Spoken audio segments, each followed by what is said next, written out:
Halo para pemirsa Suyanto.id, dimanapun Anda berada, mudah-mudahan selalu sehat walafiat. Ketemu lagi dengan channel Amar Ma'ruf Media Sosial Suyanto.id, juga channel untuk berbagi pengetahuan dan belajar sepanjang hayat. Nah, kalau video ini sampai ke gadget Anda, ini adalah berkat editor channel kita, Mas Heri Teguh Yono. Dan kita kali ini akan membicarakan mengenai kebijakan baru, mengenai uji kompetensi kenaikan jabatan bagi guru. Saya kira ini guru juga ada yang siap, ada yang belum, dan tentu saja ini jadi pikiran mereka. Oleh karena itu kita akan berdiskusi soal itu bersama Profesor Dr. Said Hamid Hasan. Dan kita sapa dulu. Assalamualaikum warahmatullahi wabarakatuh, Prof. Hamid. Waalaikumsalam warahmatullahi wabarakatuh, Profesor Suyanto dan juga para penggemar Suyanto.id. Selamat malam juga. Oke, dan saya kira saudara-saudara kalau Anda merasa bahwa channel ini ada manfaatnya, klik subscribe dan share pada kawan-kawan saudara. Nah, Prof. Hamid, kebijakan baru, uji kompetensi kenaikan jabatan, ini secara sekilas, bagaimana kesan Prof. Hamid soal ini, kebijakan itu?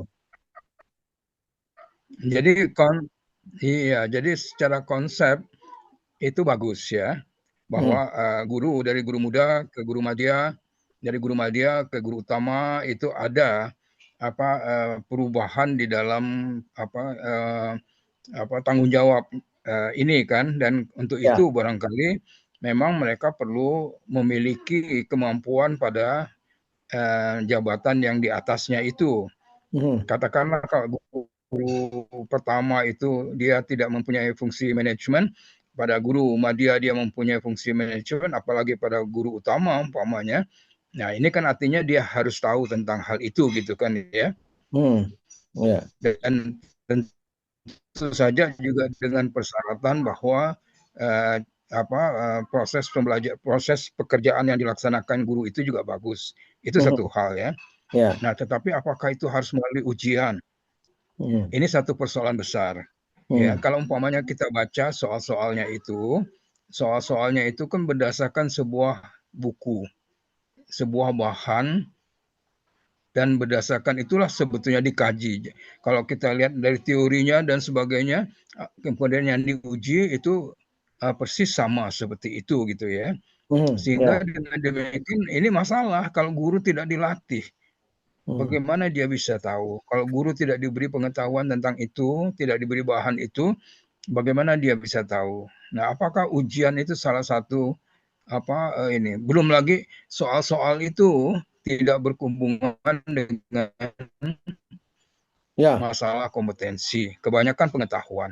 Hmm, Nah, jadi ini masalah sebetulnya. ya, ya, ya. Mungkin tidak perlu pakai ujian seperti itu, tetapi ada pelatihan-pelatihan khusus. Seperti dulu kan ada pelatihan untuk kepala sekolah. Hmm, Kan untuk jadi kepala sekolah kan ada sekolah, ada pelatihan gitu kan.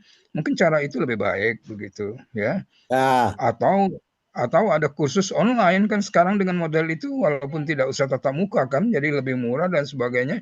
Diakhiri dengan tes dan apakah dia dinyatakan lulus atau tidak kan di sana. Ya, ya, ya. Dulu kan menjadi isu nasional juga ketika kita punya uji kompetensi guru. Katanya kompetensi, tapi paper and pencil test. Tidak ada misalnya observasi bagaimana dia mengajar. Padahal maunya kan melihat bagaimana profesionalisme mengajar para guru. Sehingga akhirnya UKG itu dulu kan nilainya jelek-jelek, Pak. Sehingga itu untuk bahan olok-olokan bagi guru. Dan ternyata guru tidak sehebat muridnya dan sebagainya. Nah, kalau dalam Iya betul itu Pak Yanto. Nah kalau untuk apa yang sudah dilakukan oleh guru kan bisa pakai portofolio.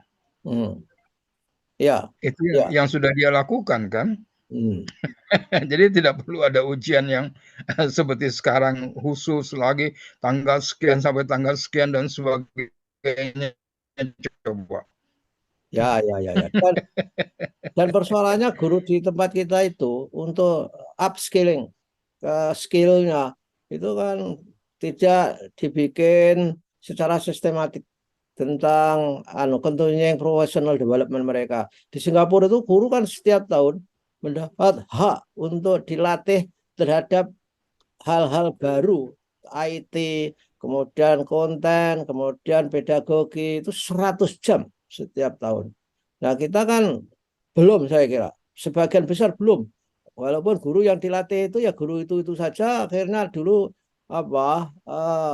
celoteh orang. Guru yang dilatih itu nggak pernah ngajar, selalu latihan saja Iya, dari mana ke mana. Pernah kan, Pak? iya itu makanya sebetulnya kan guru itu perlu upskills itu dan penyegaran ya. Jadi pengetahuan-pengetahuan baru termasuk tadi kalau dia mau pindah jabatan gitu ya, naik jabatan seperti itu. Itu kan perlu latihan. Kalau kita lihat model Jepang barangkali bisa ditiru karena Hmm. model Jepang itu juga seperti kata Pak Yanto tadi di Singapura guru dilatih, di Jepang juga dilatih setelah mereka jadi guru ya. Dan itu bukan bukan pelatihan prajabatan, tapi pelatihan dalam jabatan Hmm. dan itu melibatkan LPTK. Kita Hmm. punya LPTK di setiap provinsi kok. LPTK dinas bersatu bisa menyanukan itu kan jadi punya tanggung jawab yang lebih kuat gitu kan seperti Ya, itu. Sehingga ya. dengan demikian guru kita itu tahu yang terbaru, tahu yang ini dan bukan hanya tahu tapi mampu melakukannya kan seperti itu. Nah, itu jauh lebih efektif dan lebih efisien daripada apa kalau ada musim baru dites, kalau ada musim baru ada dites seperti itu.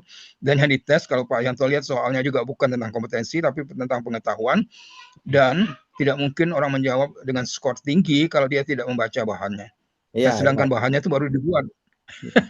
Bahannya itu baru ya. dibuat. Iya, iya, iya. Memang untuk melihat kompetensi itu kan tidak cukup paper and pencil test, saya kira ya. Memang harus dilihat ketika bagaimana dia mengajar dalam arti yang sesungguhnya. Itu dulu yang juga dipersoalkan orang ketika guru harus UKG zaman dulu. Dan itu menjadi trauma, saya kira, dari guru.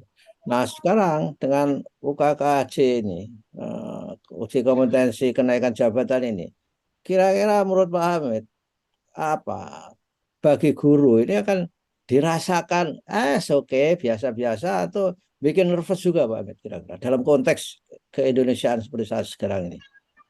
Justru saya melihatnya terjadi ketidakadilan. Hmm. Ya, ketidakadilan pada mereka yang punya akses pada bahan dan demikian banyak guru kita yang tidak punya akses terhadap bahan Hmm. dan dia pasti kalah diuji seperti itu.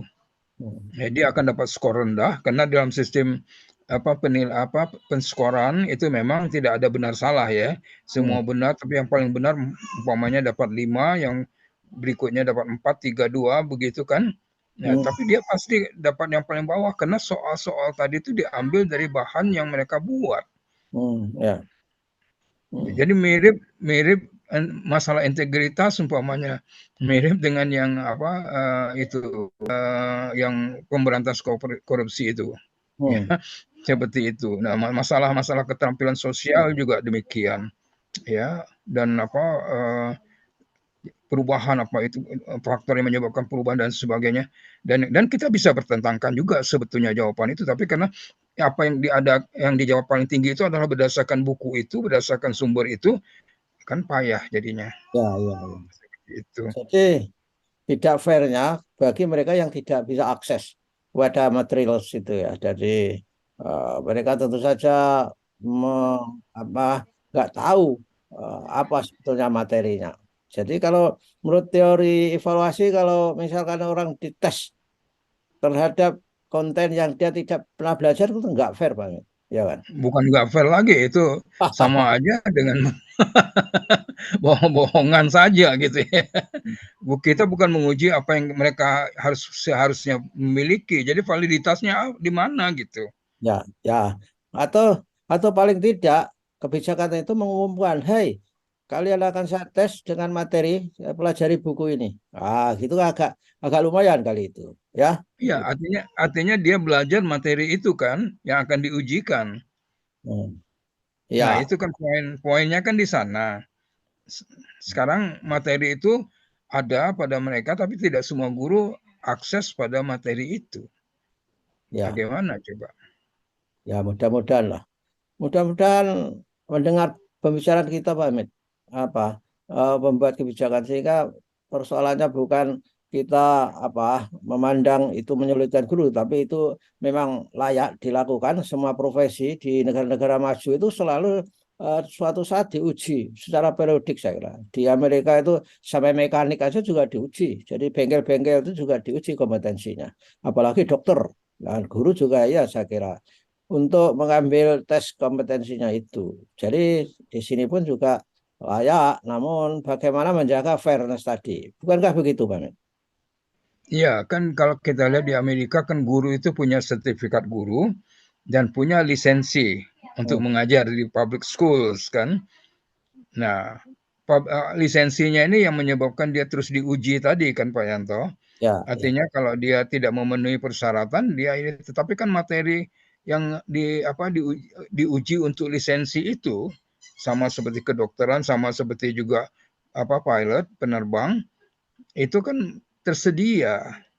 Jadi dengan demikian mereka memang itu poin yang besar. Kita tidak keberatan orang guru diuji, tapi dia memang dilatih atau membaca tentang apa yang diujikan. Kalau tidak ini bukan itu nasib orang dan itu persoalan yang kita lantas mengatakan mereka tidak berkompetensi lah, padahal karena mereka tidak tahu istilah-istilahnya mungkin baru ya, dan kemudian umpamanya mengenai sikap perubahan masyarakat yang tidak berubah itu adalah masyarakat yang homogen, menetap dan penduduknya tetap.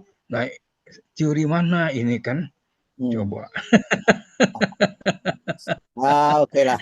Ya, oke lah, Pak Amit. Mudah-mudahan guru dalam uji kompetensi kenaikan jabatan itu ada akses terhadap bahan yang diuji. Kalau tidak ya blank, ya nggak tahu lah, spekulasi jadinya. Oke lah, Pak Amit, terima kasih ya atas kehadirannya di suyanto.id. Mudah-mudahan selalu sehat walafiat. Dan Sama-sama, terima kasih banyak dan mudah-mudahan Pak Yanto juga terus sehat dan juga para pendengar juga terus sehat dan ini ada manfaatnya mudah-mudahan, tapi juga ini juga merupakan masukan lah bagi pengambil kebijakan ya. Jangan konsep yang bagus itu tapi pelaksananya juga harus bagus dan dia memiliki persyaratan-persyaratan ya. Tidak begitu saja gitu. Oke, terima kasih Pak Amit. Terima kasih. Dan ketemu lagi minggu depan. Wassalamualaikum warahmatullahi wabarakatuh. Waalaikumsalam warahmatullahi wabarakatuh.